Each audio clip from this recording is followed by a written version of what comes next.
ಭಾರತ ದೇಶವು ವಿಶ್ವಕ್ಕೆ ಮಾದರಿಯಾಗಲು ಹೊರಟು ನಿಂತಿದೆ ಎಂದು ಕೇಂದ್ರ ಸರ್ಕಾರವು ಆಗಾಗ ಪ್ರತಿಪಾದಿಸ್ತಾ ಇದೆ. ಆಗಲಿ ಎಂಬುದೇ ಪ್ರತಿಯೊಂದು ಭಾರತೀಯನ ಕನಸು.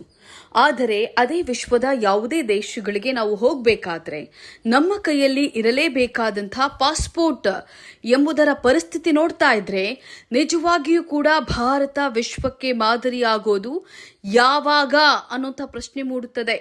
ಹೌದು, ಜಾಗತಿಕ ಪಾಸ್ಪೋರ್ಟ್ ಶ್ರೇಯಾಂಕದಲ್ಲಿ ನಮ್ಮ ದೇಶ ಇಂದಿಗೂ ಕೂಡ 80ರ ಆಸುಪಾಸಿನಲ್ಲೇ ಉಳಿದು ಬಿಡ್ತಾ ಇದೆ. ಮಾತ್ರವಲ್ಲ, ಇನ್ನೊಂದು ಆಘಾತಕಾರಿ ವಿಷಯ ಕೇಳಿ.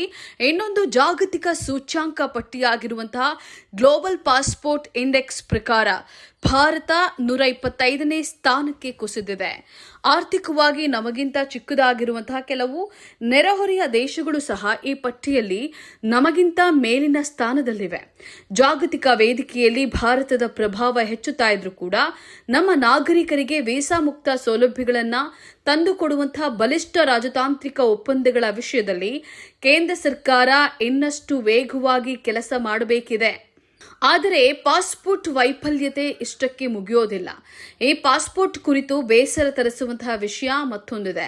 ಇತ್ತೀಚಿನ ಕೇಂದ್ರ ಸರ್ಕಾರದ ಕಾನೂನಿನ ಪ್ರಕಾರ ನೀವು ಕಷ್ಟಪಟ್ಟು ಪಡೆಯುವಂತಹ ಈ ಪಾಸ್ಪೋರ್ಟ್ ನಿಮ್ಮ ಪೌರತ್ವದ ನಿರ್ಣಾಯಕ ಪುರಾವೆಯೂ ಅಲ್ಲ.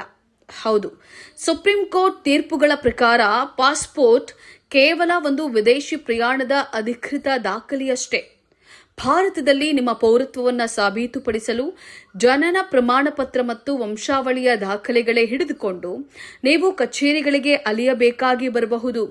ಜಾಗತಿಕ ಮಟ್ಟದಲ್ಲಿ ನಮ್ಮ ಪಾಸ್ಪೋರ್ಟ್ ಗೌರವ ಹೆಚ್ಚಿಸಲು ಸರ್ಕಾರಿ ಮಟ್ಟದಲ್ಲಿ ಇನ್ನು ಹೆಚ್ಚಿನ ರಾಜತಾಂತ್ರಿಕ ಪ್ರಯತ್ನಗಳು ಬೇಕು ಅನ್ನೋದು ನಿಮ್ಮ ಅನಿಸಿಕೆಯೂ ಹೌದಾ?